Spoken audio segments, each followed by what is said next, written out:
Hey, everybody. Welcome, welcome, welcome. Sorry for the delay. I was trying to get my webcam to turn on.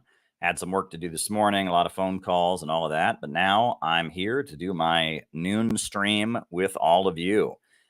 This is great. A lot of activity on the channel lately, a lot of social media engagement. Still got my suit on from doing the work earlier. I've been wearing my suit a lot lately on these streams, but that's good, right? I guess it gives a vibe of professionalism. But anyhow, folks, we're gonna have our stream today. So hit the like button, hit the subscribe button, hit the notifications bell, and yeah, I'll put on the opening music. I'll put on the opening music, and we'll do our thing just like we always do, right? All right, let's do it. The American century. I say that the century on which we are entering can be and must be the century of the common man. A radical redistribution of economic power. I mean, we know that racism is just a byproduct of capitalism. Everything would be all right if everything was put back in the hands of the people. We need a government that will make sure Americans are taken care of and organize the economy to serve the people, not the profits of a wealthy few. We now have the techniques and the resources to get rid of poverty. We got to start getting out there with the people. Get out of the movement and get to the masses. We need a government of action.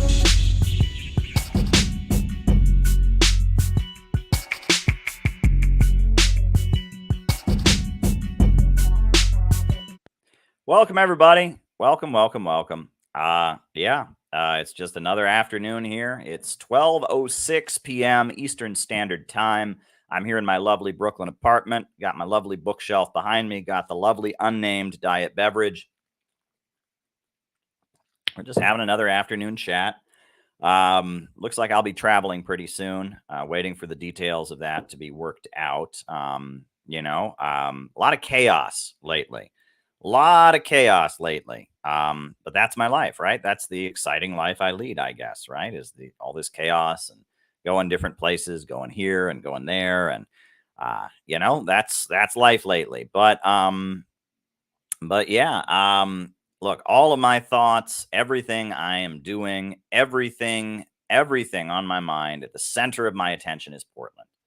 That is my focus. The need to end the year of 2023 with a beautiful anti-imperialist mega conference that will take place in Portland, Oregon. This is all my thoughts. This is all my focus. This is what needs to happen. This is where I'm at. The mega anti-imperialist rally in Portland, Oregon that desperately will happen, needs to be full of people. We need to fill that auditorium, 250 people. We need this conference to be the focus of everything we do. We need this conference to just become a success. That is what we need. We need to end the year of 2023 with an epic anti-imperialist gathering in Portland, Oregon. And I am focused on it as I'm figuring out what the hell I'm doing for the month of November and late October. And a lot of big changes coming at me all of a sudden. But that's okay. We got shit to do. And that's good. There you go. Hit the like button, hit the subscribe button, hit the notifications bell. If you can offer us any support to help with the conference, that would be great because it's getting down to the wire. And we still have money we need to raise for it. That would be great, but we're focused on this upcoming anti-imperialist conference and how important it is. That is our focus. That is what we're thinking about. So there you go. That's how you can support us. It's going to be a great event. Scott Ritter is going to be there. Nick Brana is going to be there. Jyoti Brar from the Communist Party of Great Britain, Marxist-Leninist, is going to be there. Nick Brana is going to be there. David Rovics will be the musical performer. It's going to be a tremendous, tremendous conference. We need an anti-imperialist movement in America urgently. We need to have anti-imperialist conferences like this. We need to build a base among the population. We need to get out of the movement and get to the masses. We urgently need support. We urgently need support to build our organization. to reorient. So anything you can do to support these efforts and support this conference, please do it. Please do it. And, there you go. There you go. Just wanted to get that out there. So hit the like button, hit the subscribe button, hit the notifications bell. Now, the way we do these streams, I generally talk about whatever it is I want to talk about for my opening remarks. I give my opening remarks, and then from there, we do a roll call where I call you all out as I see you, names and locations. And then from there, after I do the roll call, I then answer people's questions for the rest of the show. That's the way I do it. So if you got something you want me to talk about in the second half of our show, by all means, send me a Rumble rant, send me a super chat, send me a Rockfin tip. That would be great. So if you got something you want me to talk about in the second half of our show, as I make my opening remarks, you just send it my way. And also, if you would like to join the show, I think, why the heck not? A few people watching right now, and it's a different crowd. And, if you want to join the show, you can join the show. I'll open it up again, no funny business or anything like that. But if you feel like hopping on and making some comments, as they say on the radio, the phone lines are open. So I will take guests. As long as you got a webcam, etc. As long as you're a legal adult, I will take guests. So if you want to hop on and give me your opinion, that would be good. We can always take that. I will take guests. That's the link to join the stream. I'm dropping that in the Rockfin. I'm dropping that in the Rumble. I'll take guests if you want. That's not the major focus today, but I'll do it, right? Why the heck not, right? If somebody wants to come on and give me a piece of their mind, I'll take guests. So there's that. So I'm going to start with my opening remarks, and I'll be writing down the super chats and Rumble rants, or I won't be writing them down, but they'll be on the computer and I'll be able to answer them. So yeah, that's the link if you want to join the stream. Anyone who wants to hop on, always good to have an interactive conversation here, not just me talking at a camera. So there you go. So what I wanted to talk to you all about is one of the most important things that I've discovered. One of the most important breakthroughs of the Center for Political Innovation is that we have repopularized this book. This book is so important. And it's a really old book. 90 years old, 80 years old. It's not a young piece of writing. It's not a fresh piece of writing, but it is very, very relevant to what is going on. And we seem to be one of the only people that have popularized this book, that have promoted this book, that have really taken its message to heart, because it's highly, highly relevant in what we're doing right now. And, Peter Coffin, this book has really, really had an impact on his political development and his understanding. He promotes it more than I do, practically. This book is vitally important to understand what's going on in the world today. So I'm going to tell you about it. It's written by R. Palm Dutt. And R. Palm Dutt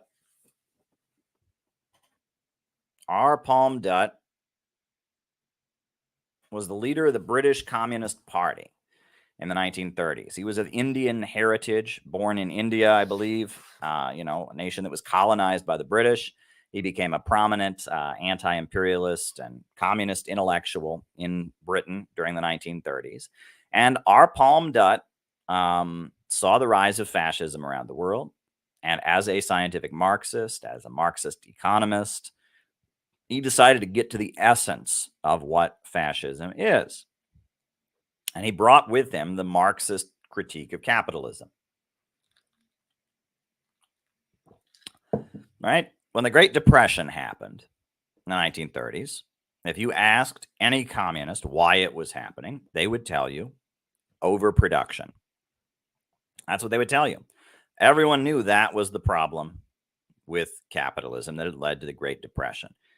As Karl Marx said, a problem that would have seemed an absurdity in any other system Happens frequently under capitalism. In systems of the past, if people were homeless, it was because there wasn't enough housing. But only under capitalism can people become homeless because there is too much housing. In systems of the past, people were hungry because there was not enough food being produced. But only under capitalism can people go hungry because there is too much food. Poverty created by abundance. Poverty amid plenty. This is the built-in problem of the capitalist system. And it is a unique problem to the capitalist system. No system before has had this problem. We talk about, I've used many times on these lives, the coal miner's riddle. Where they talk about, little boy says to his father, "Father, why is it so cold?"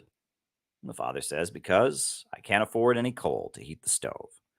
Little boy says, "Why can't you afford any coal to heat the stove?" He says, "Because I lost my job at the coal mine. Got laid off." And he says, "Why did you lose your job at the coal mine?" He says, "Because there is too much coal." That's capitalism.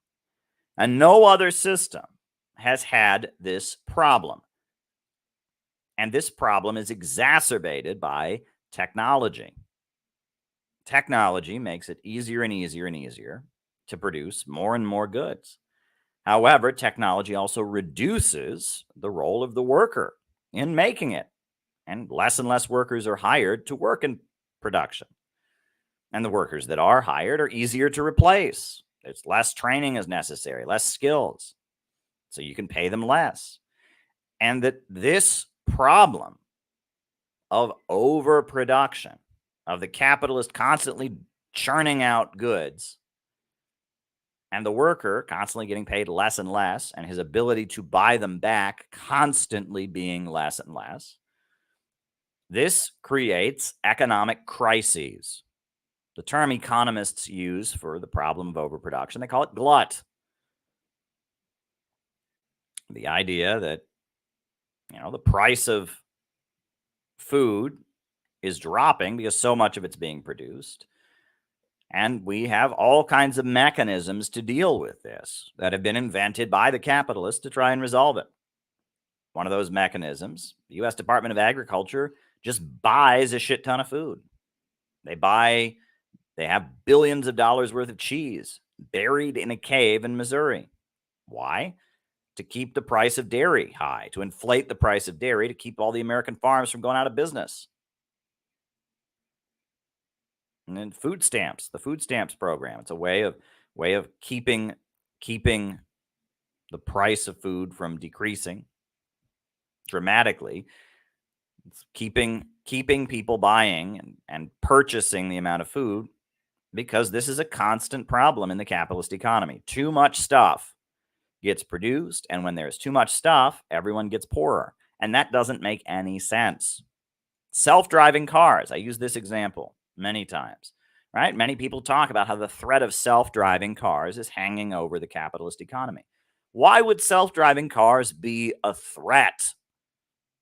Why?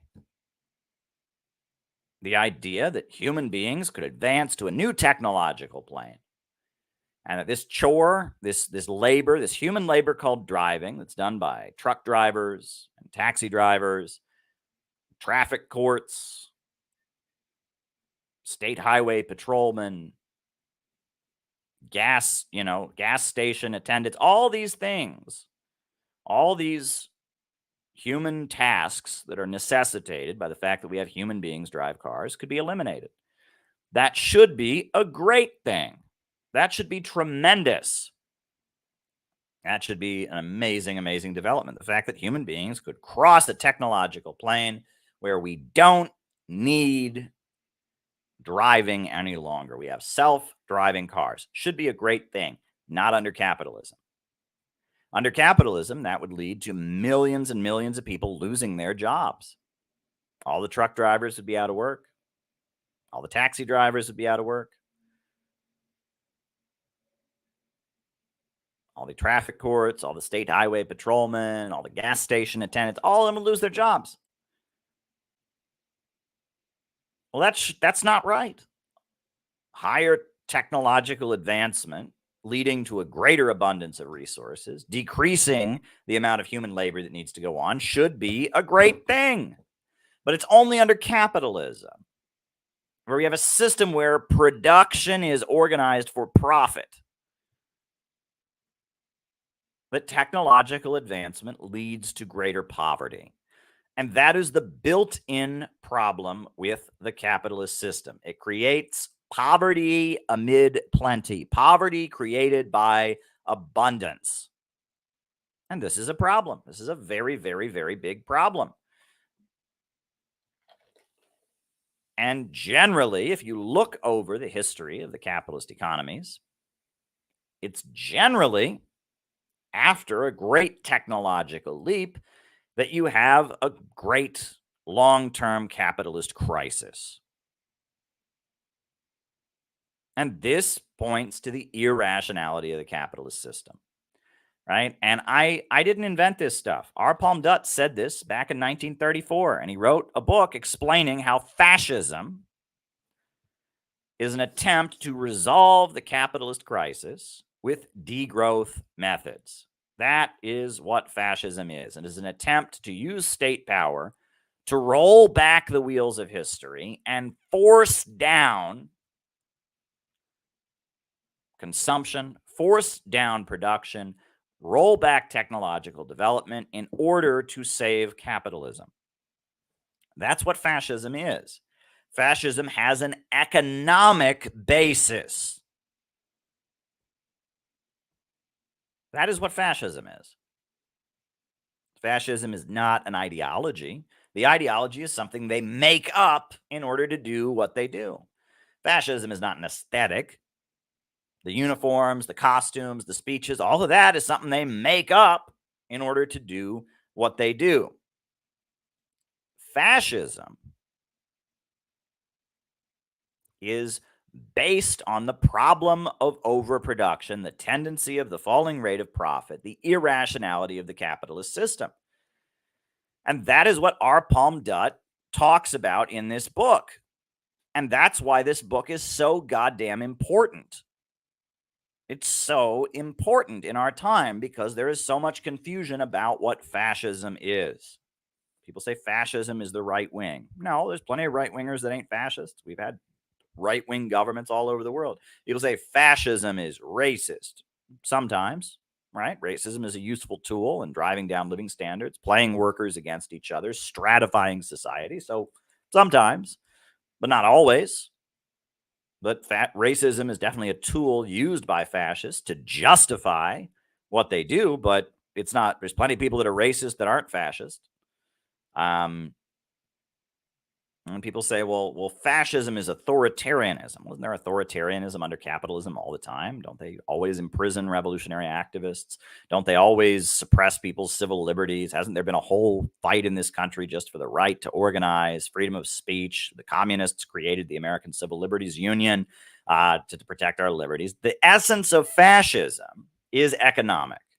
Fascism is when the liberal open society of the free market West collapses into an authoritarianism, an authoritarian method in order to implement dramatic degrowth policies in order to stabilize capitalism and resolve the problem of overproduction. That is the basis of fascism.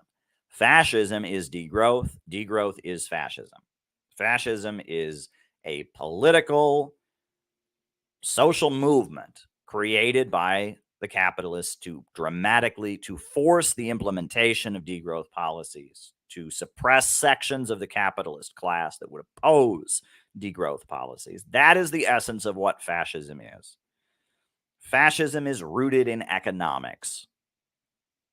And people who don't get that, and people who say fascism is what you believe, fascism is an aesthetic, fascism is when people say naughty words, fascism is when people act like a demagogue, fascism is when people glorify the past. None of that is material understanding. All of that is secondary. And in order to understand what fascism is, you have to understand the Marxist critique of overproduction. And I get so angry When people say, well, Caleb, you're against overproduction. You're talking about overproduction. Why don't you believe in degrowth? They don't understand what overproduction is. There's this whole new critique of capitalism that has been invented by woke people, which is capitalists, they just want more and more and more. They want to expand. We can't have more than we already had. That's like not spiritual, man. That's like bad for the environment, man. That's not what Marx wrote about overproduction. Marx, at no point did Marx say the problem with capitalism is there's just growth. People's living standards are just constantly going up. People are having more than they already had before, and we don't want that. Never has that been the critique. Marxists want living standards to go up. Marxists want lifestyles and consumption to increase. We want a better life for working people. We want to eradicate poverty. We want to reduce unemployment and get rid of unemployment. We want to get rid of poverty. We want to get rid of hunger. We want to raise living standards. And in fact, communists want to increase living standards so high that we can get a society where a government isn't even necessary. The basis of the ultimate goal of communism, the stateless, classless world that Karl Marx spoke of, the basis of it is vast material abundance. And again, this is something that they've obscured. Let me see if I got the image on here. Right? This is something that they've hidden from us. They've obscured. They've made it so people don't understand it. And it is very, very, very frustrating. All right? Let me see if I can put it on the screen for you. Right? Maybe I have to screenshot it with my phone, but that's okay. I can screenshot it with my phone because there are certain things that I know. There are certain things that I know that it frustrates me to know them. Because I know them and I can't unknow them. I can't unknow them. And, because I know them, when people talk bullshit, I have to tell them they're wrong. And I don't like that. I really don't like that. I would prefer to be able to, I'm exaggerating. No, I'm glad I know what I know, but it makes it very, very frustrating. Makes it very, very frustrating to know what I know and deal with people who don't know it, and act, and listen to them and hear them when they don't know it. It can be very, very frustrating, right? It can be very, very frustrating. So let me put it here on the screen for you, right? This is from the Critique of the Goethe Program. This is Karl Marx explaining the higher stage of communism. So I'm going to screenshot it, and then I'm going to email it to myself, and we're going to put it on the screen. I've been doing this a lot lately. I've been going through the texts with all of you. That's fine. That's fine. We can do that. We just have to go over the basics. There are certain basic Marxist points that I just keep coming back to, which have been just so lost in our age that I guess I just have to keep repeating myself, because it should be obvious. It should be Marxism 101, but it's not. So here we go. All right. I will put on the screen. This is Karl Marx explaining the higher stage of communism. We're going to put it on the screen. We'll put it on the screen for you.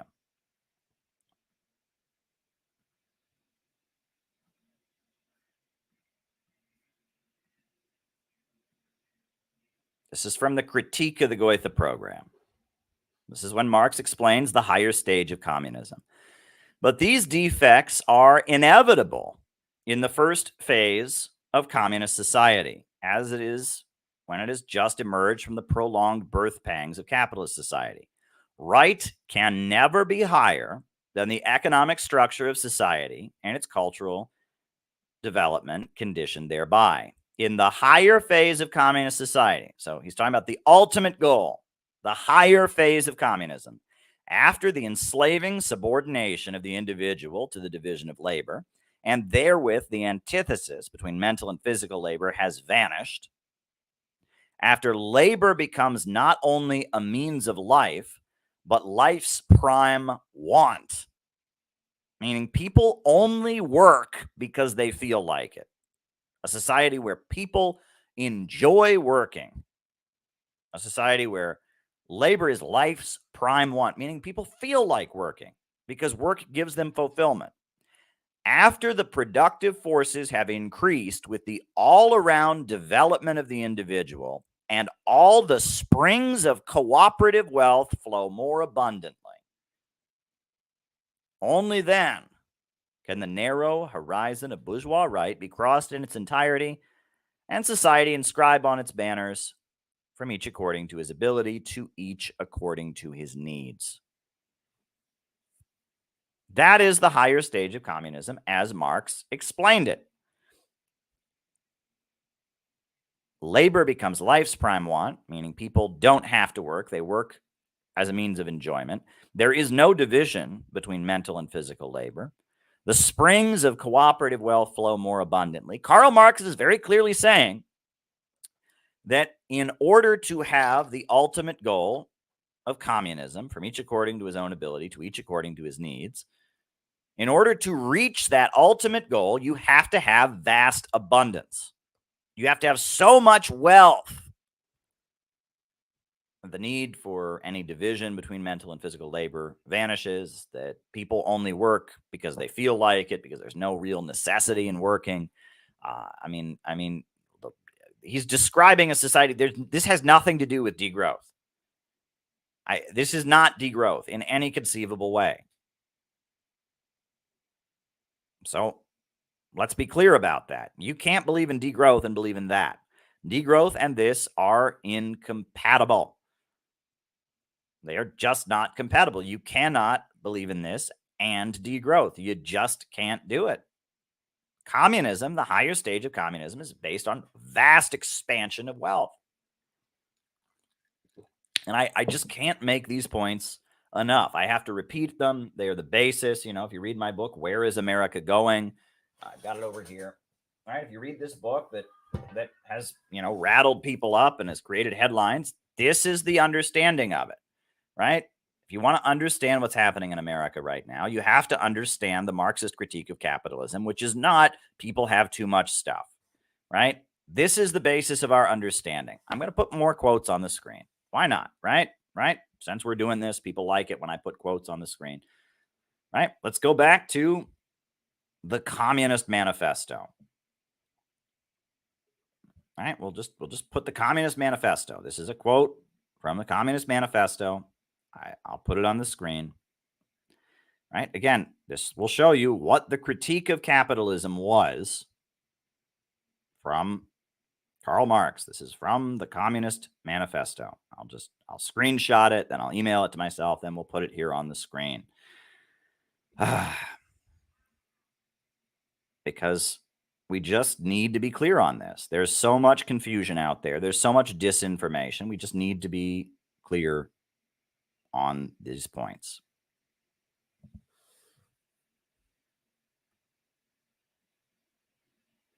All right, you're on the list. I'll definitely address that. I don't know about the Red Flag Union, but I do know about Gandhi. So there we go.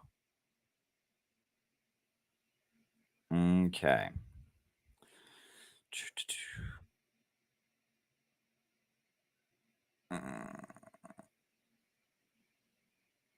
Trying to find this quote for you to put it on this. Here we go. Here we go. Beautiful. Right. All right. Right. And fits in one screenshot. Isn't that convenient? All right.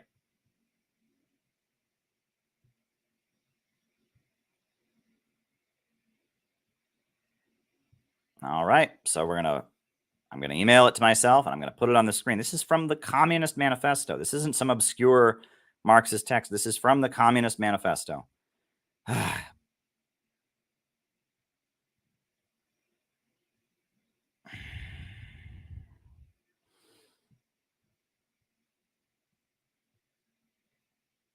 Okay, I'm just sending it to myself. Okay, send it to myself, and now I'll put it on the screen. This is Karl Marx explaining the problem with capitalism.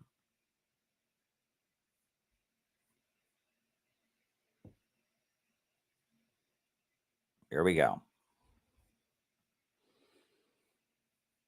Here we go. All righty.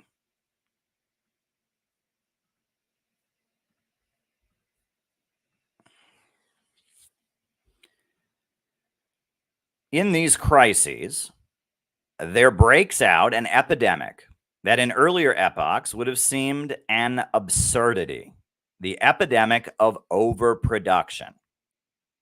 Society suddenly finds itself put back into a state of momentary barbarism. It appears as if a famine or a universal war of devastation had cut off the supply of every means of subsistence. Industry and commerce seem to be destroyed. And why? Because there is too much industry and commerce. Too much means of subsistence, too much industry, and too much commerce. The productive forces at the disposal of society can no longer tend to further the development of the conditions of bourgeois property. On the contrary, they have become too powerful for these conditions by which they are fettered. And as soon as they overcome these fetters, they bring disorder into the whole of bourgeois society, and they endanger bourgeois property. The conditions of society are too narrow to comprise the wealth created by them. And how does the bourgeoisie get over these crises? On the one hand, by enforced destruction of the mass of productive forces, and on the other, by the conquest of new markets and thorough exploitation of the old ones. In these crises, there breaks out an epidemic that in earlier epochs would have seemed an absurdity. Right? So he's making clear the problem with capitalism is that it creates this irrational problem. Why are people hungry? Because more wealth has been produced. Why are people poor? Because more civilization, more commerce has been produced. I mean, it doesn't make any sense. If you have more, people should be more comfortable. But in capitalism, when there's more that's created, when abundance expands, so does poverty. And that doesn't make sense. That is not rational. That's the problem with capitalism. Right? This is the basis of the Marxist critique of capitalism. You have to understand this. And this is what has been lost. This has been lost.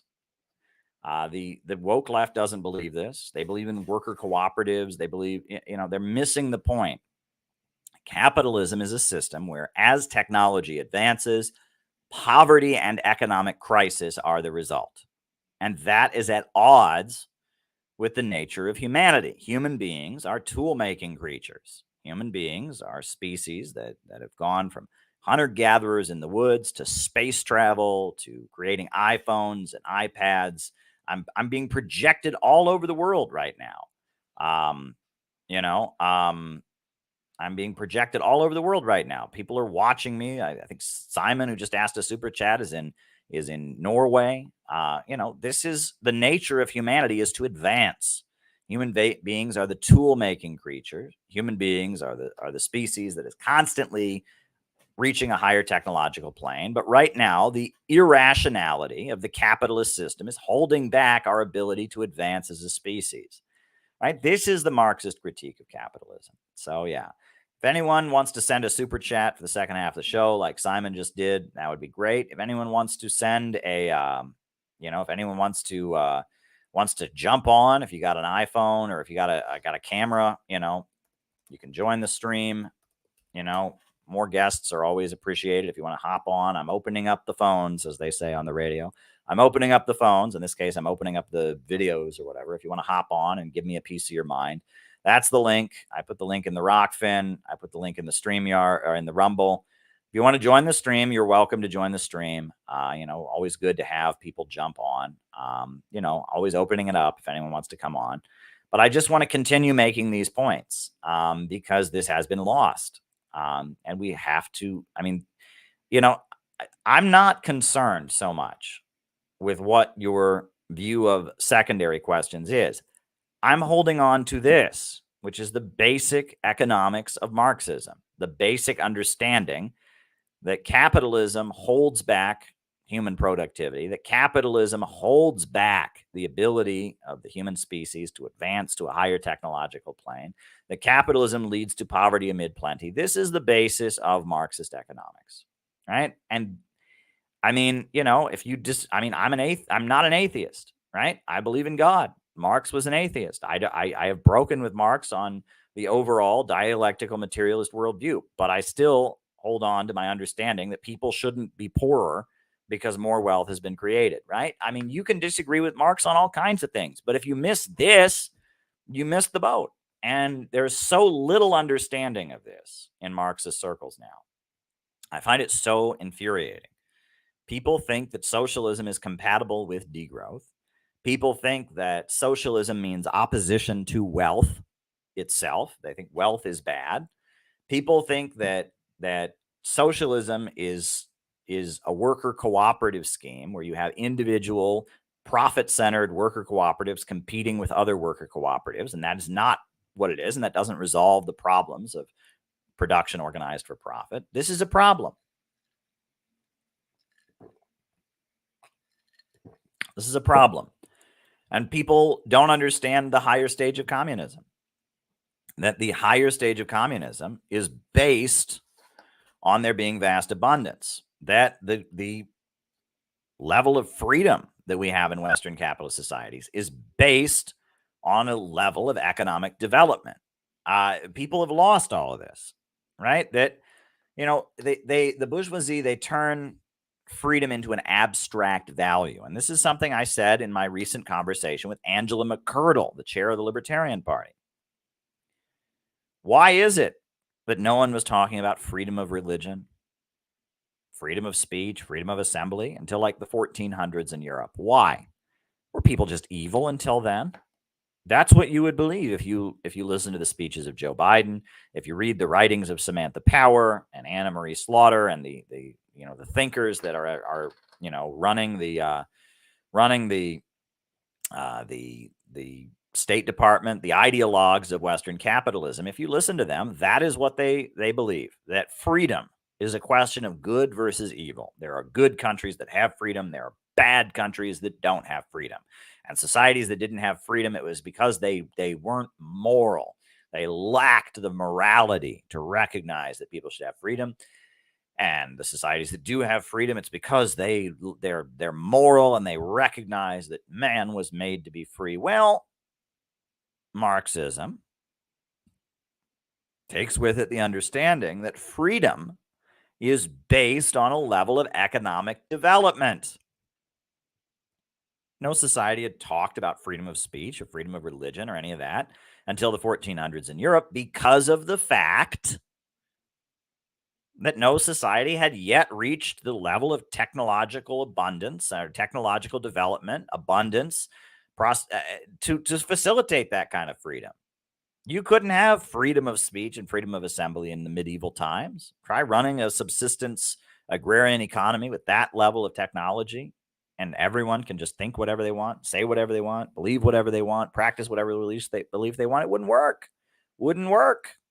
It was only with the new level of technological development created by the higher mode of production, capitalism, replacing the lower mode of production, feudalism, that we got the ability to have freedom. And that freedom and the amount of freedom that people have is largely based on the conditions of their society. The more poverty there is, the more instability there is in a society, the less free it is. The more abundant and the more wealth expands, the more freedom people have. And ultimately, the road to a world without any government at all, without any coercion at all, is, as Karl Marx said, the higher stage of communism.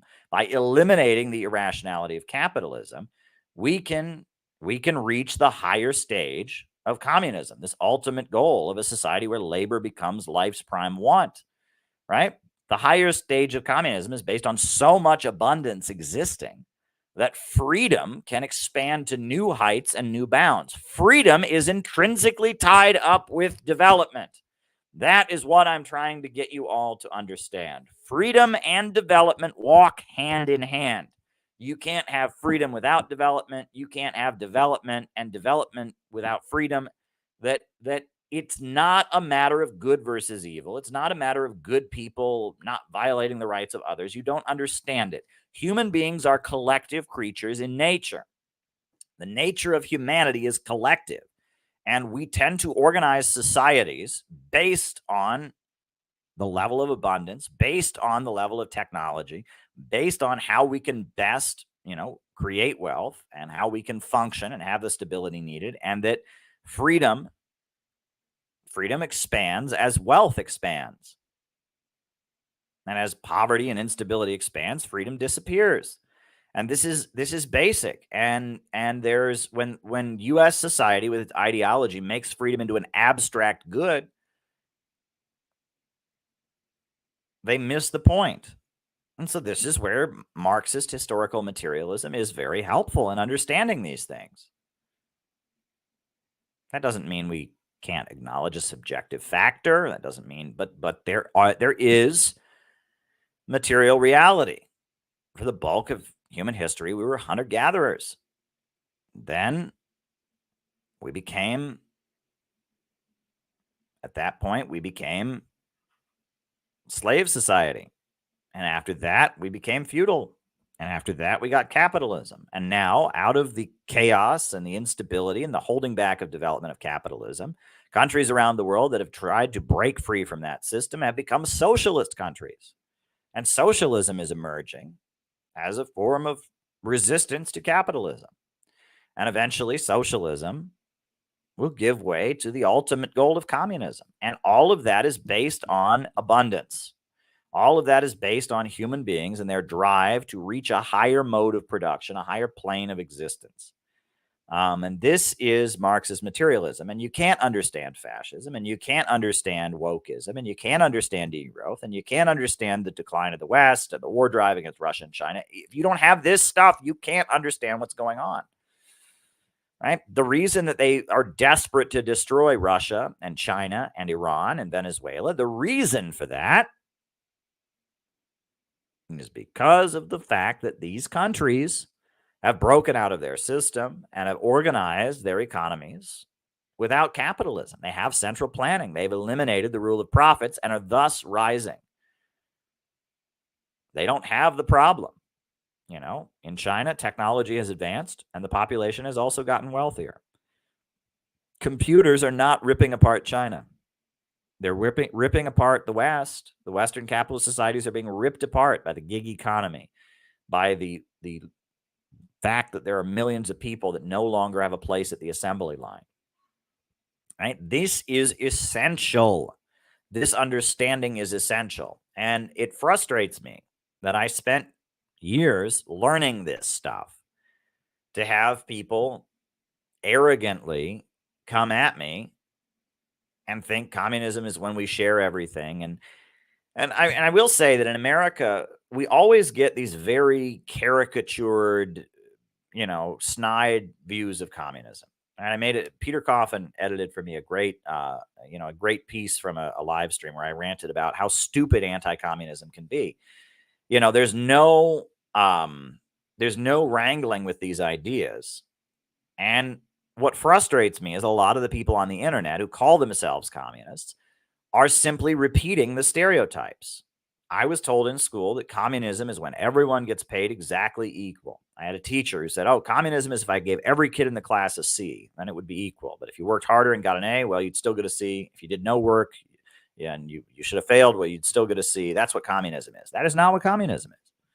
At no point in the Communist Manifesto or anything that Marx wrote did Marx ever say, we want to make everyone absolutely equal. We want to equalize wages. Marx never said that.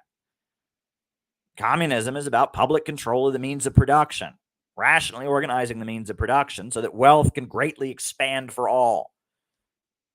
That's what communism is. But nobody knows that, including the bulk of the idiots on the internet who call themselves Marxists. And that frustrates me because you're only reinforcing the delusion. Right? The way that they have convinced millions of Americans to oppose communism is they've said, that car you worked really, really hard. That car you worked really, really hard to save up for. Communism wants to take that away. No, it doesn't. We want you to not have to work so hard to get it, and we want it to expand. We want more people to have that. We want it to be much easier for you to have that car. They say, oh, that house that you live in with your family that you spent years paying off, communism wants to take that away. No, we don't. The rate of home ownership in China and in Cuba and in communist countries is higher than it is in the Western capitalist countries at this point. Home ownership in the Western capitalist countries is in decline. Socialist countries have a higher rate of home ownership. So that, no, we don't. No, we don't. Right? And that the idea that we are anti-wealth, that we advocate equalization of income, that's bullshit. And it's dangerous bullshit. And people who become communists because they hate Republicans, and Republicans are always calling everyone communist, so they become communists because they hate Republicans. And they go around repeating the stereotypes and repeating they want to be the caricature, right? It's really, really infuriating. It is absolutely infuriating to watch it.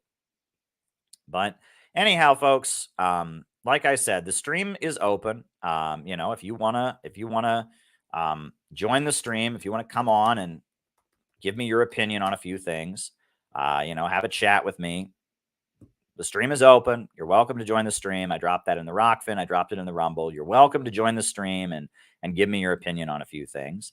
I'm also looking, give me something to talk about in the second half of our program, right? More super chats are better. So if you can throw me something to talk about in the second half of the show, that would be great. It's great I'm doing these double streams. I'm going to keep doing this, but then it looks like I'm headed out of the country next week. I mean, fingers crossed, right? You never really know until your ticket's booked and you got your visa and all of that. But it looks like I'm going to be traveling pretty soon. So, I'm doing these double streams while I can because I'll be traveling at the end of the month here, it looks like. But, fingers crossed. You never really know. You never really know. This is a strange time in my life. There's a lot of insecurity. I'm trying to make sure we have all the funds for the conference, trying to make sure I can pay my bills here at the apartment. And there's a lot on my mind lately, folks, but I have done my best to put it in God's hands. I've done my best to be spiritual about it. And I'm experimenting with different spiritual practices. I'm doing some intermittent fasting. I've got that going on. I'm doing all that I can to try and handle the stress of where am I going? What am I doing? How am I paying my bills? How are we handling Portland? I'm doing my best to handle that in the best way that I can. And that this is really a test. This is really a test in a lot of ways. This is a test. So there you go. But Lumpia asks a question. Why is Saudi Arabia rich but has no freedom? Well, Saudi Arabia has a lot of wealth in it. It's got a lot of oil.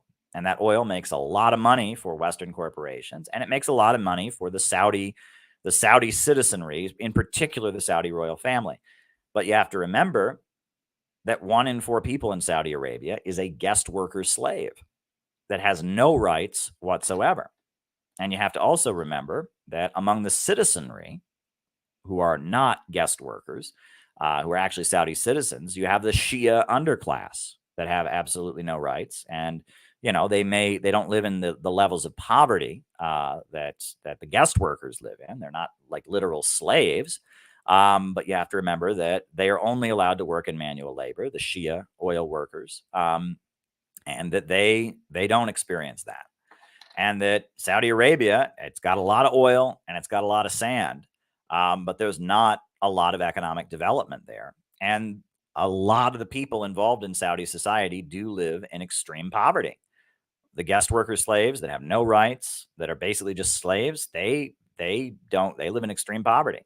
The Shia oil workers, now they don't live in extreme poverty. They're taken care of to some degree or other. They can go to the doctor when they're sick. They generally have a house to live in, but they're not living in that vast, huge amount of wealth. And the bulk of the wealth of Saudi society goes to the West. It's the Western oil companies that triumph from it. But in order to stabilize Saudi Arabia, and it's really as a result, it wasn't really until the 1970s, you have to remember, in the 1970s, because of Baathism and anti-imperialism in the Arab world, you had the OPEC boycott, where because of Israel, all the the Muslim Arab countries were boycotting the United States and refusing to send oil. And that was, it was because of Baathism. It was because of the anti-imperialist developments in the Middle East. And they were basically demanding that the United States pay more for the oil and allow them to expand, right? And that during those years in the 1970s in Saudi Arabia, the amount of wealth that got, extracted from oil increased, and they got a lot more for their oil as a result of the OPEC boycott and the events of the 1970s. And that allowed them to expand their I don't know what you want to call it, their comprador class, and the chunk of the oil profits that the Saudi royal family got and was then able to hand out among the population in a very nepotistic way expanded. So that would be my answer to that, Lumpia, is that, yes, a lot of wealth exists in Saudi Arabia, but the bulk of the wealth still goes to the West, and that there is a slave labor underclass in Saudi Arabia, and that even among Saudi citizens, the Shia oil workers, they are also viciously exploited. But yes, there is a very, very wealthy Saudi ruling elite of people that basically are dependent on the oil wealth, and the oil money gets handed out to them in a very nepotistic way, and that's a mechanism for stabilizing Saudi society.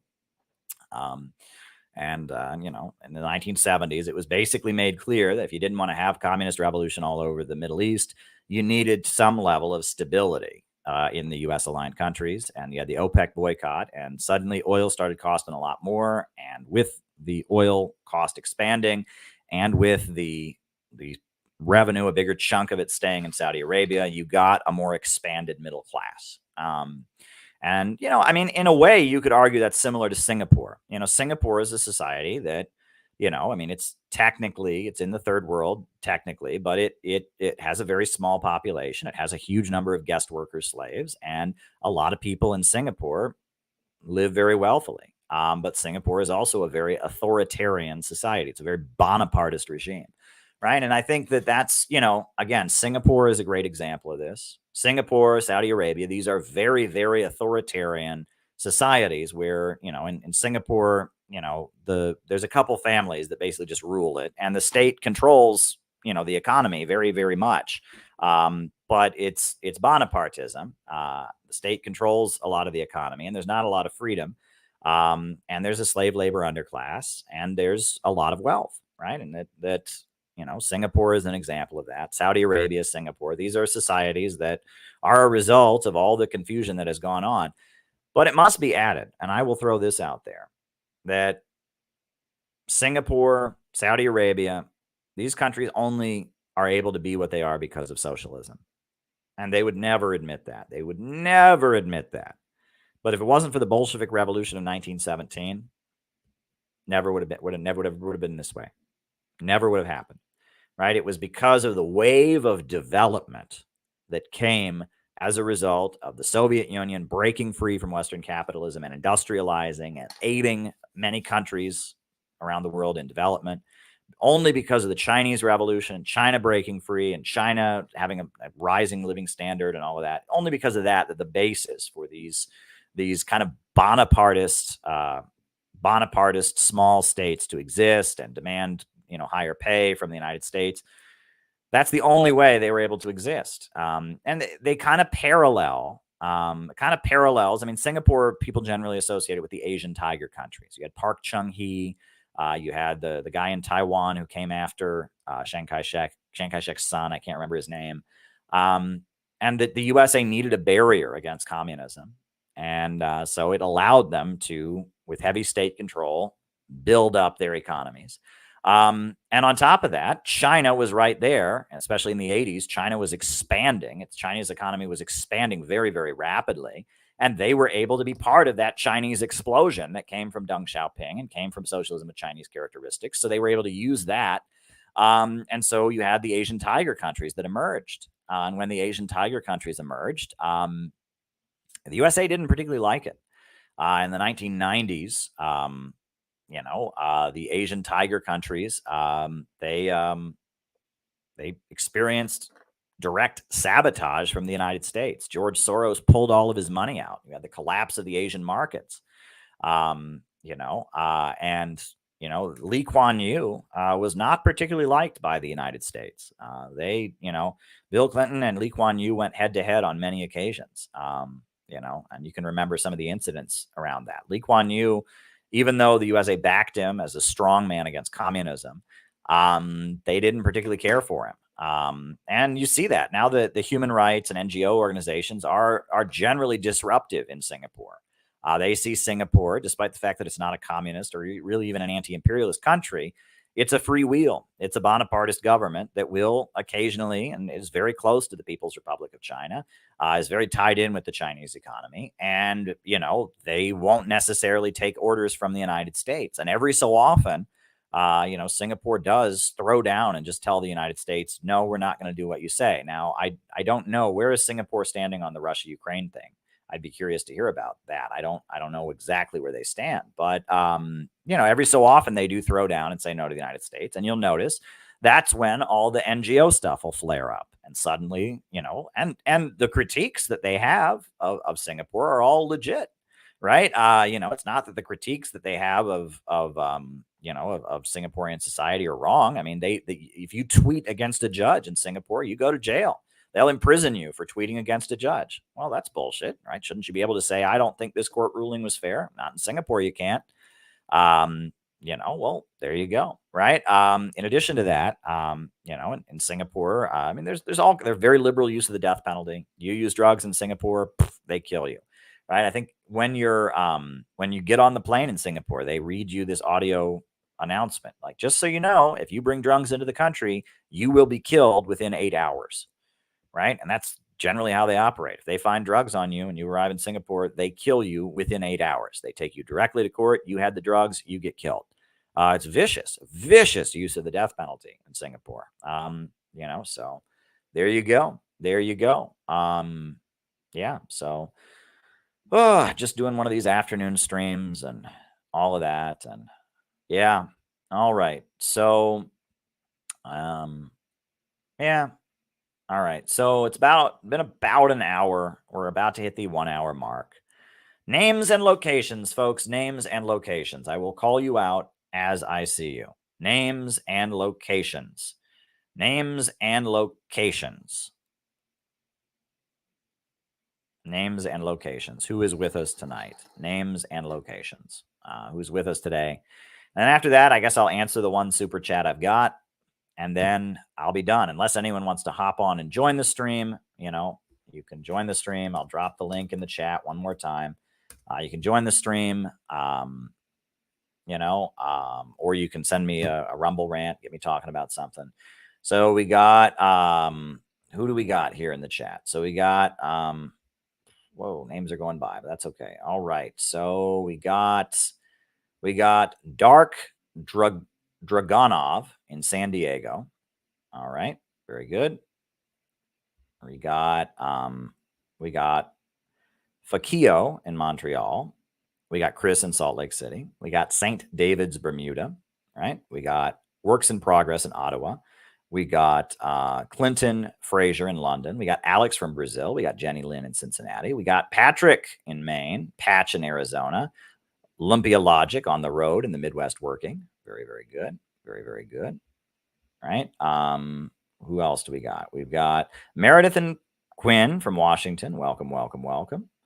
Very good. Very, very, very good. Good to have you. We got Simon in Oslo. Welcome, Simon. Good to have you. Good to have you. And thank you for sending your super chat question. So yeah, there we go. Yeah, just doing an afternoon stream here, folks.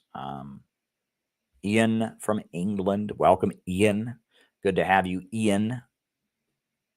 This is a better time for our English folks, right? It's not as late over there at this point, right? It's noon, or it's actually 1:04 p.m. Eastern Standard Time here in Brooklyn, and I'm looking outside. It looks like a nice day. But yeah, there we go. There we go. Anyone else? Names and locations? Anyone on the Rumble? Names and locations? Anyone on the Rumble? Anyone on the Rockfin? Names and locations? All right, we got Randall Wilson in Lexington, Kentucky. Conrad in Portland. Oh, we got another super chat. Do you see any signs of the U.S. actually engaging with any actors in the Islamic resistance diplomatically? Okay. John L. in Bradenton, Florida. Welcome, welcome, everybody. All right, so we got two super chats here. I guess I'll answer them. If anyone wants to jump on the stream, they're obviously welcome to do that. And you know, I posted join the stream. You can join the stream if you want to jump on.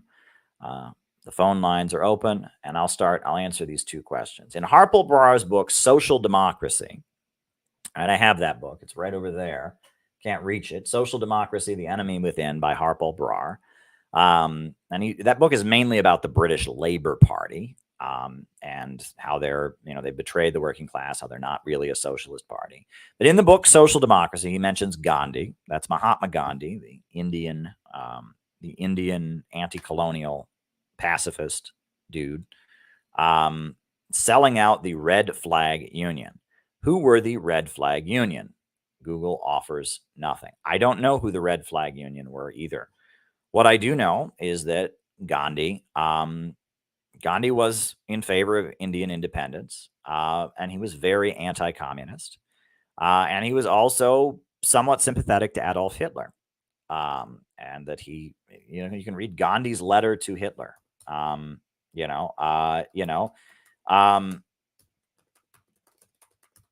Gandhi's letter to Hitler. Yeah, I mean, it's pretty awful. Here, I'll put it on the screen. And that during World War II, Gandhi, took the position that the Nazis were better because they were not the British colonizer, and that he was very anti-communist, and that he collaborated with government repression of communists on many occasions in India's history. But yeah, this is the infamous Gandhi letter to Adolf Hitler. Right? Here we go. Dear friend, friends have been urging me to write you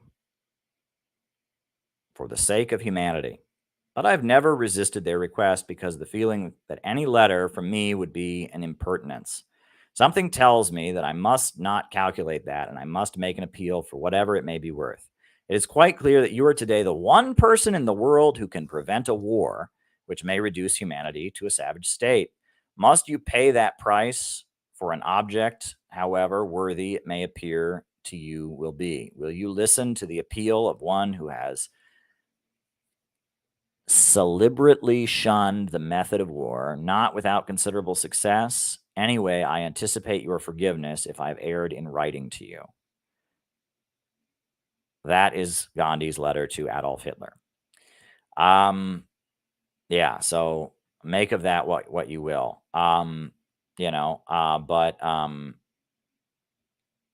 Yeah, I mean, Gandhi was pretty anti-communist. So yeah, there you go. I don't know what more to say about that. There you go. All righty. So yeah, Gandhi was pretty anti-communist. There's a dig at Gandhi in William Z. Foster's Towards Soviet America. Let me find that, because it's interesting, because Towards Soviet America was William Z. Foster's communist book for his 1932 presidential campaign. Obviously, this is long before World War II. This is long before this is long before the the rise of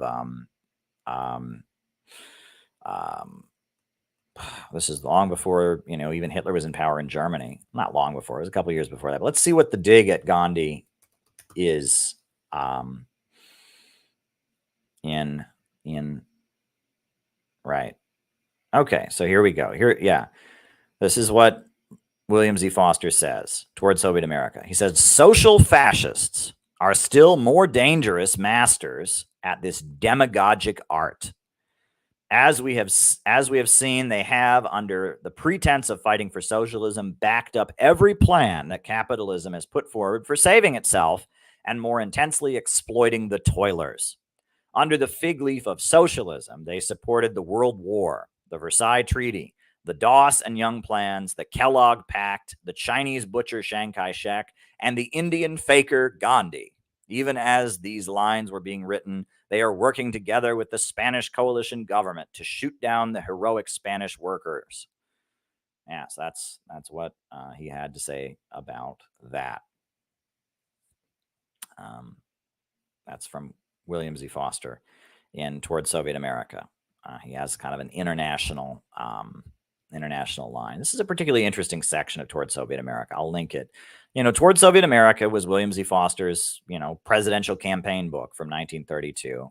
And this is from chapter 3, which is called Capitalists Attempt to Liquidate the Crisis. And it's a lot about how social democracy in those years was the main threat. Now, later, fascism became the main threat. But, this is when before the rise of Hitler, when social democrats were still the main enemy of communists. They were the main ones holding back working class struggle.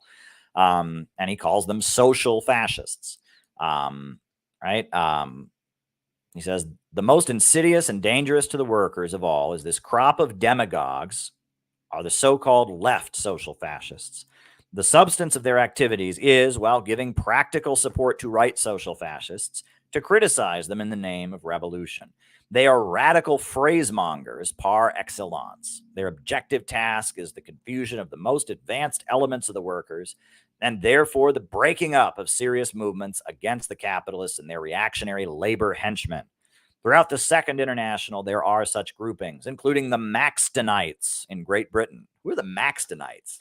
I'm going to Google that. The Maxtonites. I've never heard of the Maxtonites. The Maxtonites. God damn those Maxtonites. They're always ruining everything, those Maxtonites. Who are the Maxtonites? I'm going to Google Maxton, socialism. James Maxton, the followers of James Maxton. James Maxton was a British left-wing politician and leader of the Independent Labour Party. He was a pacifist who opposed both world wars. He broke with Ramsay MacDonald and the Second Labour government, and he set up the Independent Labour Party. Okay, the Maxtonites. Now we know about the Maxtonites in Britain. I had never heard of the Maxtonites, but those were followers of James Maxton in England, a pacifist social democrat. There we go. But anyway, I continue. Including the Maxtonites in Britain, the left social democrats in Germany, the various renegade communist grouplets. Grouplets, right? A group is one thing, but a grouplet is a small group, right? You put lit at the end of something, it's small. I love Foster. He's got this boldness in his style. He doesn't hold back, The renegade communist grouplets. Trotsky belongs in this general category. The harm of such elements is typically illustrated by Trotsky's present denial of an immediate war danger between Japan and the USSR, while at the same time he poses as an ultra-revolutionist. During the post-war upheavals in Germany and other countries, such pseudo-left elements sprang up, forming a separate organization, the so-called 2.5 International. These lefts, despite many radical phrases, always supported the right social democrats against the communists, thereby doing much to break up the revolutionary attacks of the workers against capitalism. And after the workers were defeated, the lefts amalgamated with the Second International, of which at times they were essentially a specialized part. Now in the Great Crisis, they are attempting to come forth and repeat their treacherous role. In the United States, the principal representative of the insidious pseudo-revolutionary tendency is the Conference for Progressive Labor Action, or the so-called Musty group. That's the followers of A.J. Musty, right? A.J. Musty. This is made up of miscellaneous progressive petty trade union bureaucrats, remnants of the old Labor Party movements, liberals, Brookwood intellectuals, dilettante churchmen, social workers. Its chief political expression is the Left Stanley Group in the Socialist Party, and its principal activities are on the trade union field. Such socialists as Thomas and Maurer flirt with the movement. On the fringes of the Musty Group are the renegade communist groups of Lohr, Lovestone, Cannon, and Weisbord. They serve to give the whole tendency a more red tinge with their pretense at communism, but their practice dovetails with the Musty Group. The left social fascists are in reality a specialized trope of reactionary bureaucrats for struggle against the revolutionary sections of the working class. Yikes. I get what he's saying, but I get what he's saying, but I don't know. Some of that sectarian bit, I mean, wouldn't it have been better if the Communist Party had been able to like work with some of those people, build an alliance with some of those people? There was a little bit of a my way or the highway way of doing things during these years. They felt like because they were the Soviet party, they had the brand, and that you were either with them or against them. And that's not a good approach. That's kind of a go it alone approach. And there you go. But anyway, let's answer other super chats that have come in. Other questions. Anything on the Rumble? Nope. And if anyone wants to join the stream, you can still join the stream. The stream is open. The phone lines are open. I'll go for a little while longer here.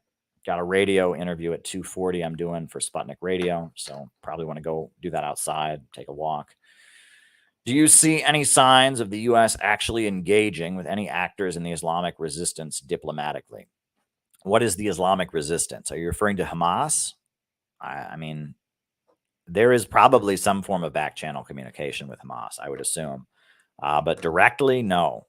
If you're referring to Hamas in Palestine, then no, I don't see any engagement with them directly.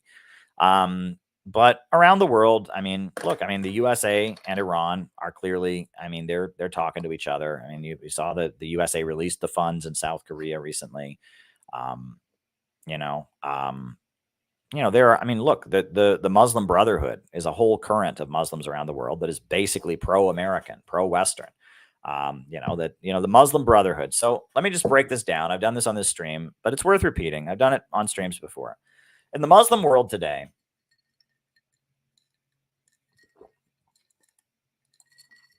you have generally three major groups, three groupings. Now, obviously, it's important to point out, number one, there are obviously many other forms of Islam that are not included here.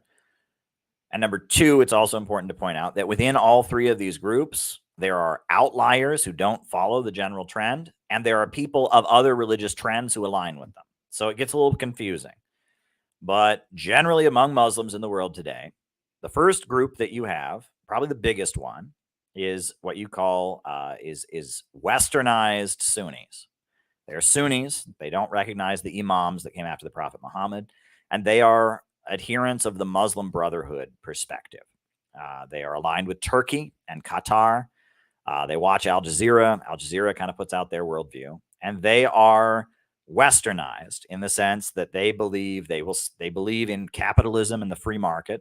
They believe there's nothing wrong with capitalism as long as people are good and religious. As long as people are religious and follow the religion and do charity, there's nothing wrong with capitalism. There's nothing inherently wrong with capitalism. And they will often say things in their rhetoric that is very pro-American. They'll say things like, well, in America, they have battered women's shelters, which they do. And the Prophet Muhammad had those in the caliphate, which that is true also. So therefore, America is more Muslim than the Muslim countries. And they tend to run down the Muslim world for not being true to its principles. And they say things like America is more Muslim than the Muslim world. That's generally their line. They love the free market. They love the West. They are opposed to Arab nationalism because they see Arab nationalism as separate. They believe in, anyone, the faith is the basis of their unity. Anyone can convert to being a Muslim. They want to unify people on the basis of being Muslim. And they're opposed to Arab nationalism, and they're opposed to socialism because they believe in the free market, and that the problems of capitalism are not the problems of capitalism. They're just the problems of people not being religious. And they tend to do a lot of charity work, and they have charity programs. And that's the Muslim Brotherhood, right? And Hamas comes out of that current. It was technically it was the Palestine wing of the Muslim Brotherhood originally. Now it's obviously independent. But that's what Hamas comes out of. That's the Turkish government, Erdogan. That's his background. That's the Qatari government funds this stuff from around the world. And, in Tunisia, they were elected. In Egypt, the president of Egypt, that was overthrown by the military, that guy, he was one of these. And it's actually a lot like evangelical Christianity. It's very, very similar to evangelical Christianity, right? In that it's economically conservative. They believe in free markets. They do a lot of charity though. And they just kind of like conservative Christians in America do, right? Focus on the family. They take care of single moms. They help them have the baby instead of getting an abortion. They do a lot of charity work, but they want government, social programs to be eroded. They believe in free markets. They are, opposed to any form of nationalism or any form of socialism. They are anti-Israel though, because they're Muslims, right? And Israel is, oppressing the Palestinians. That's the main current of Muslims that you find around the world. Then there's a second current, which is out of Saudi Arabia, and they exist as well. It's aligned with Saudi Arabia, and those folks are what you call Wahhabis or Salafis, in that they're the opposite of Muslim Brotherhood, in that they don't admire the West. They argue that the West is decadent, the West is sinful, and that they admire the caliphate, and they argue that you should do things in the way the Prophet Muhammad did things. Some of them go to extreme lengths, like they will only eat with 3 fingers, because the Prophet Muhammad was reported to have eaten with 3 fingers. He would eat with his hands and he would eat with 3 fingers, so they eat with 3 fingers. They support the Kingdom of Saudi Arabia and its king, because traditionally, Islamic societies have an absolute monarch. And they believe the West has moved away. The West is corrupting the Middle East, because it is bringing the Western way of doing things, and they tend to want to go back to the Middle Ages. And those folks are Wahhabis. And that's ISIS. That's Al Qaeda. That's the official religion of the Kingdom of Saudi Arabia, right? The House of Saud, which was the ruling family of Saudi Arabia, they were very close to a cleric named Wahhab.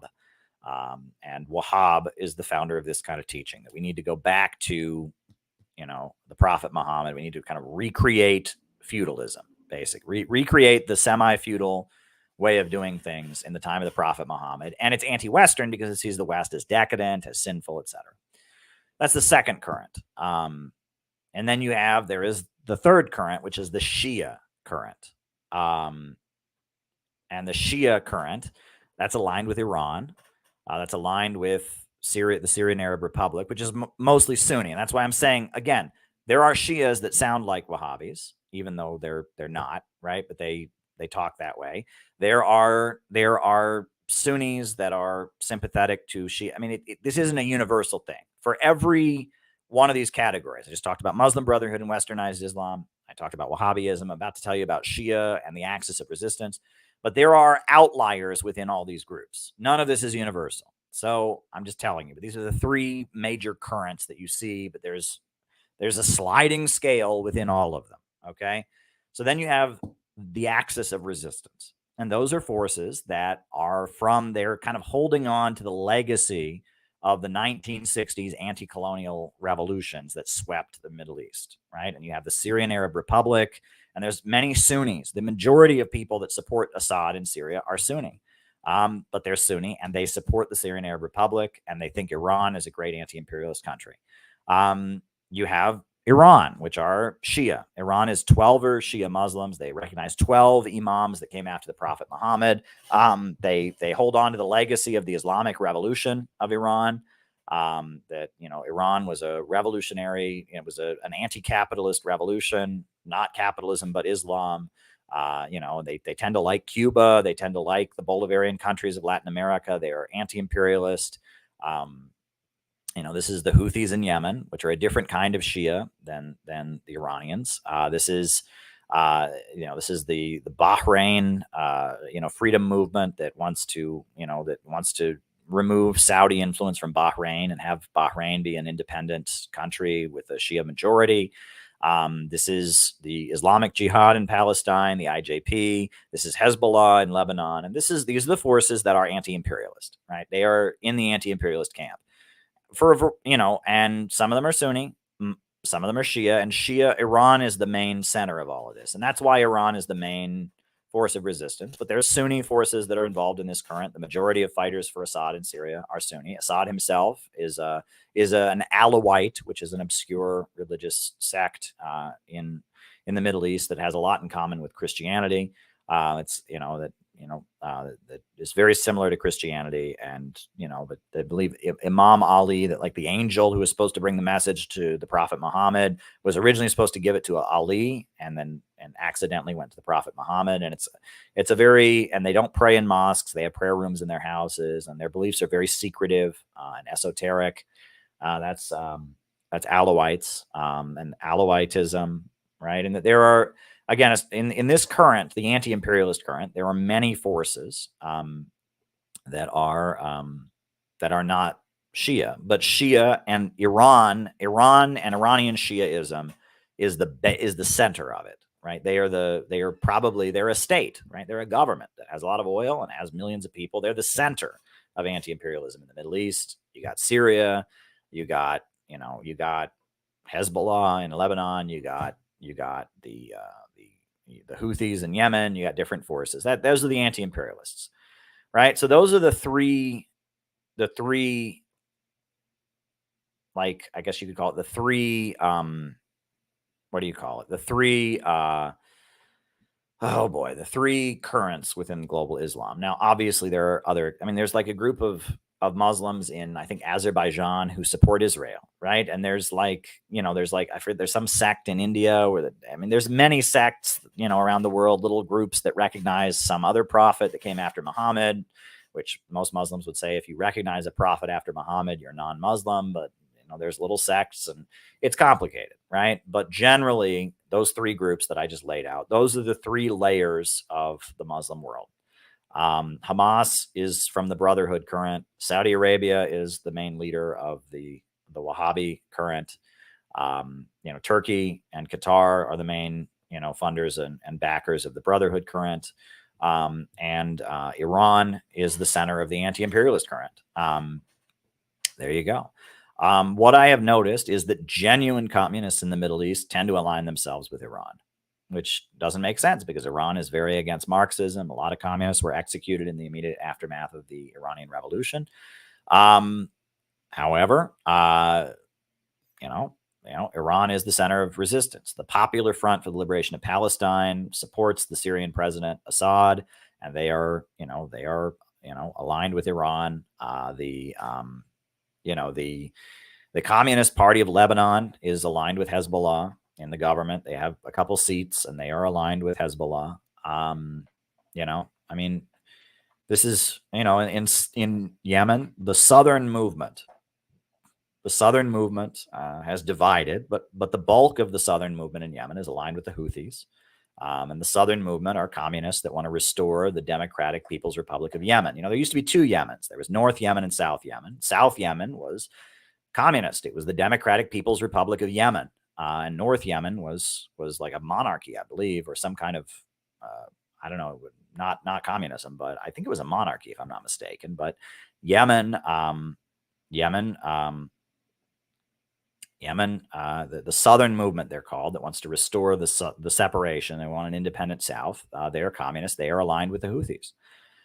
So generally, the Iran is the center of anti-imperialism in the Middle East. So I hope that helped you reestablishment. I hope that was useful information.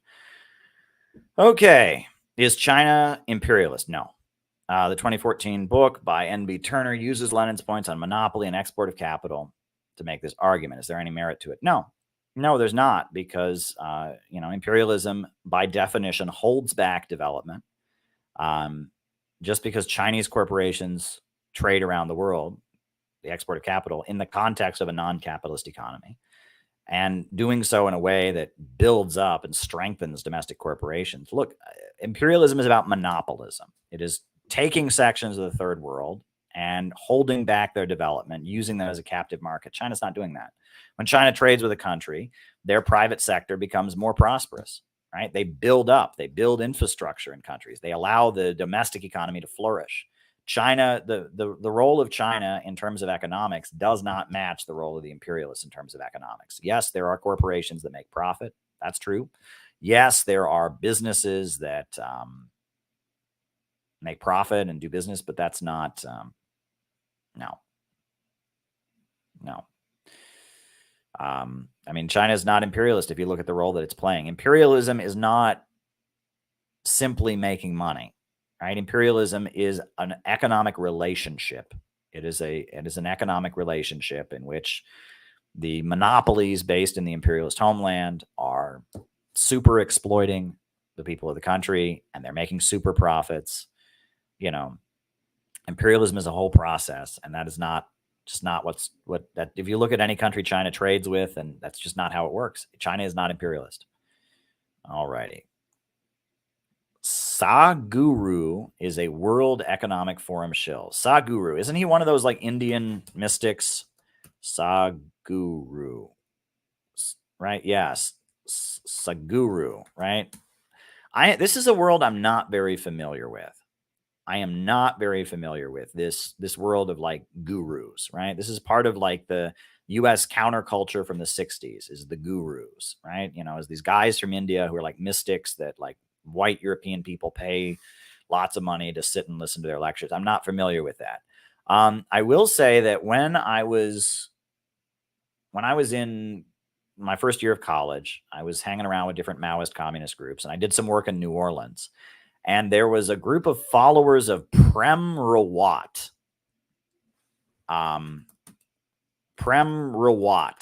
Who is one of these gurus. And so I remember engaging with the followers of Prem Rawat. And I guess in New Orleans, there was like a group that would like gather like once every week to watch a lecture or a sermon by Prem Rawat. And so I've listened to some of Prem Rawat's speaking, and I will say that his voice is very, he's got one of those voices that you listen to it and it like calms you down. It's like he has a way of speaking that is very good. But the message I find to be very surface level, and with a lot of the gurus, it's very, very surface level stuff. But why is Sadhguru a World Economic Forum shill? Well, let's look this up. I know nothing about Sadhguru, right? The only one of those guys I've ever really listened to with any depth is Prem Rawat, right? And then there's the other guy that Osho, right? It was the guy that that Netflix has the whole Wild Wild Country thing about and all that. All right, who's Sadhguru? All right, Sadhguru is the founder of the Isha Foundation and is based in Coimbatore, India. The foundation was established in 1992, operates as ashram and yoga centers that carries out educational activities. Sadhguru has been teaching yoga since 1982. Right? Sadhguru has been criticized for promoting pseudoscientific claims. Is this the transcendental meditation guy or no? Right? I know about the transcendental meditation stuff, but this is the Isha Foundation. Yeah. If they're environmentalists, okay, right? Both Trevor Noah and podcast Joe Rogan have invited Sadhguru to discuss his movement. Modi has attended their events. Yeah, this is just, he has spoken to the World Economic Forum. Oh, they've had him as a guest speaker, I guess. So, I mean, if you're saying he's a World Economic Forum stooge, that would make sense because he's spoken at their events. This is a, every so often I'll get on a kick and I'll try to learn more about different things, different movements, different religious trends and currents. And, I'll try to do that every so often. And I'll get on a little kick where I investigate something or I want to learn more about it. But yeah, Sadhguru is not somebody I've looked into greatly. I have listened to a fair amount of Prem Rawat, mainly because I find, again, like I said, Prem Rawat, the oratory style is very good. But I don't find it to be very deep. But, there's a reason people pay to see him is because with his voice, I mean, it's actually literally the sound he makes with his mouth is very soothing to people. People find him to be very soothing. People find him to be very, very soothing. And I can see that. But I don't really find the message to be particularly profound and deep. So yeah. All right, folks. Well, it's about an hour and 30 minutes into this. If anyone has any more super chat questions or anything like that, shoot them my way. If not, I'll go for a walk and get ready for my radio interview, and I'll be back at 10 tonight. All right. I'm doing 2 streams a day. I'll have to figure out what I'm going to talk about tonight, but I'm constantly streaming. Let me just say this, guys.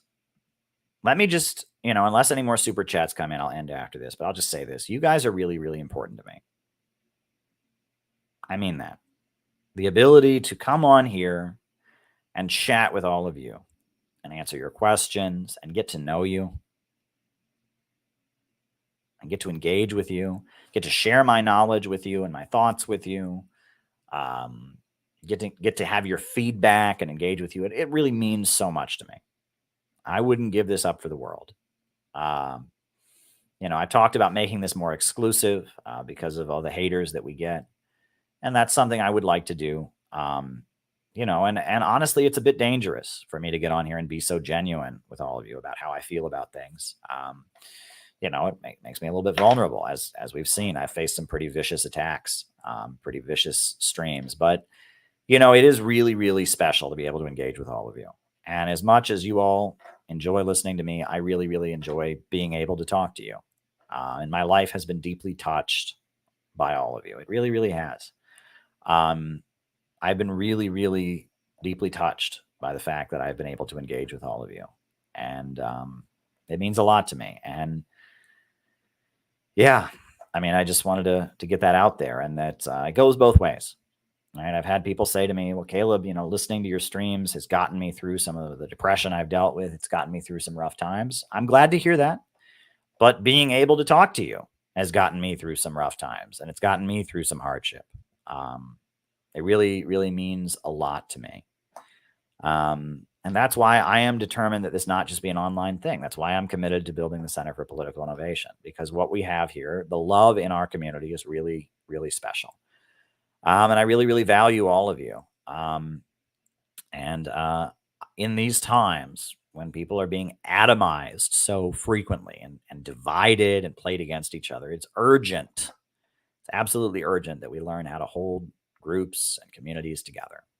We need there to be bonds between people. There's so much loneliness and social atomization nowadays. And social media is designed to just bring out the worst in people, turn people against each other. And we have something very, very special here. And maybe it's not for everybody, right? Maybe it's not for everybody. Maybe it's an acquired taste, right? And that's fine.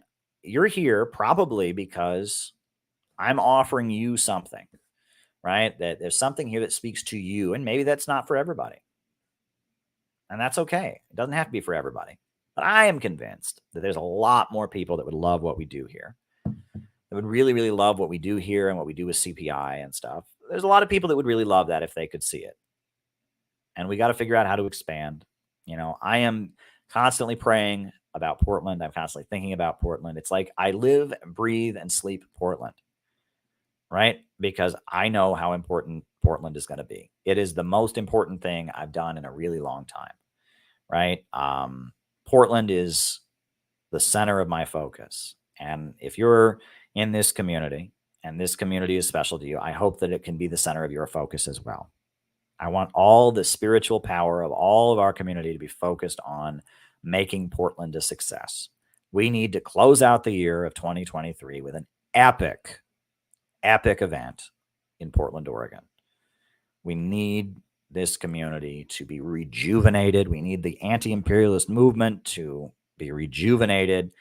We need to make Portland a success.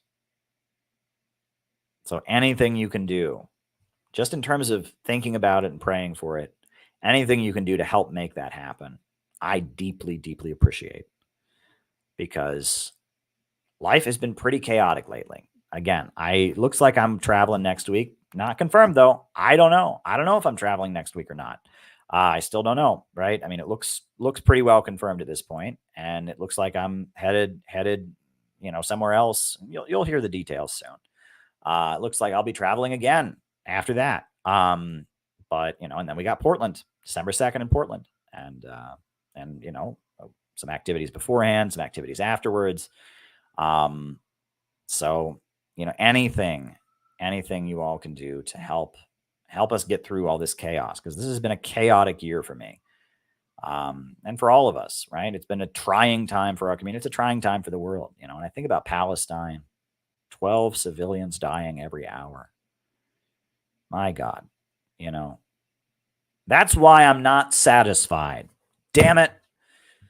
That's why I'm not satisfied. Some people that are communists are satisfied.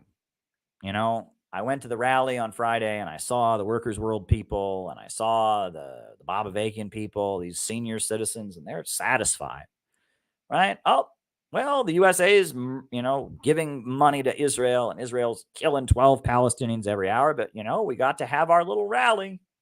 We got to have our little rally and hand out our leaflets, and then we could go home, and they're satisfied.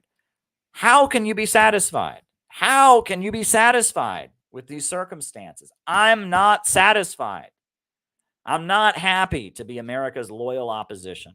I'm not happy to be America's controlled opposition. I'm not happy. I'm not satisfied to sit in the protest cage and let the Palestinians be murdered and let the country get poorer, and we just sit there and we're the people that hand out. We just have our little place, our little isolated place that we just do our little thing on the margins of society and gradually get smaller.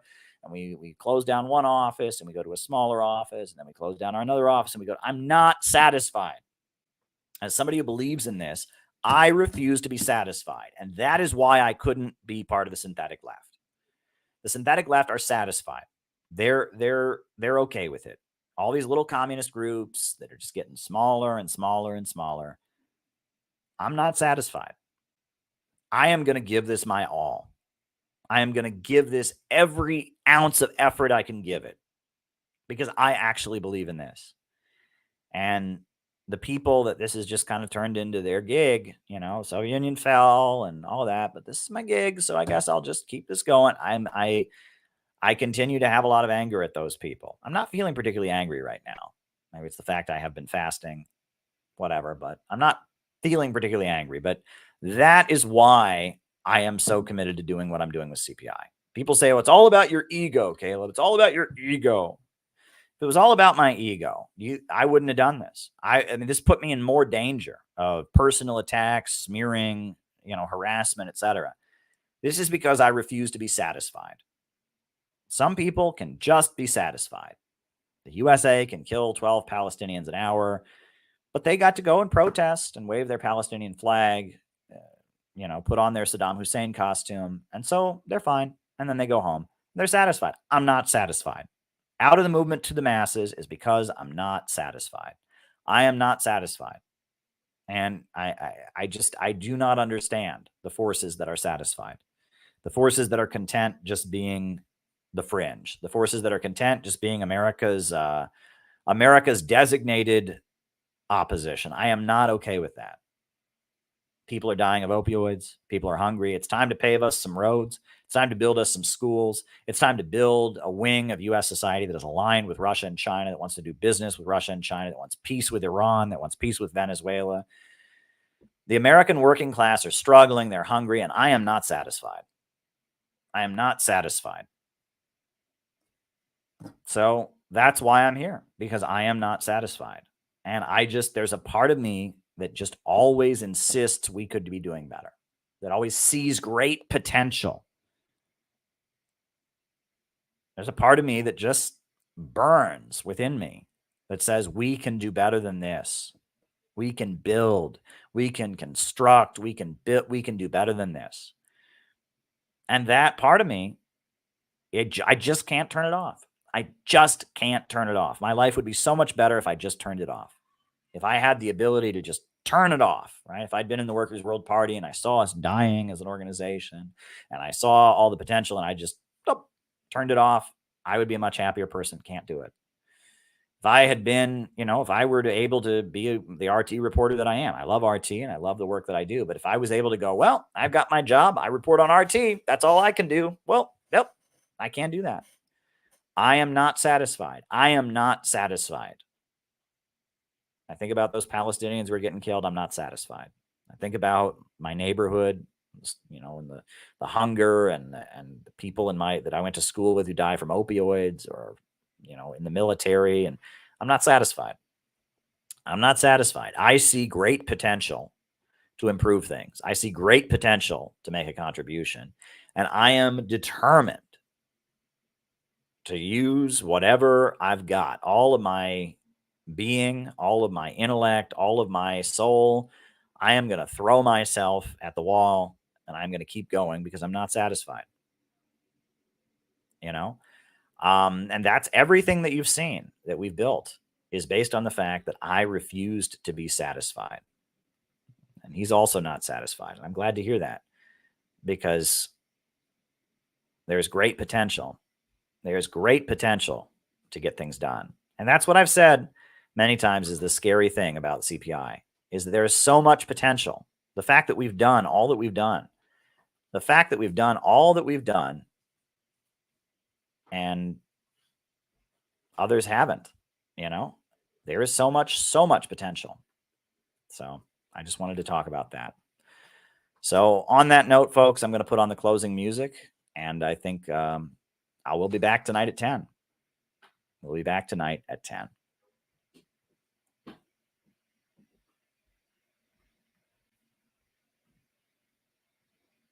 Upsurge in the struggle against U.S. imperialism is now emerging throughout the world. Ever since World War II, U.S. imperialism and its followers have been continuously launching wars of aggression. But the people of various countries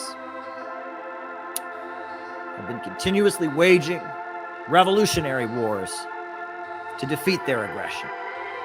And while the danger of a new world war still exists, and the people of all countries must get prepared, revolution is the main trend in the world today.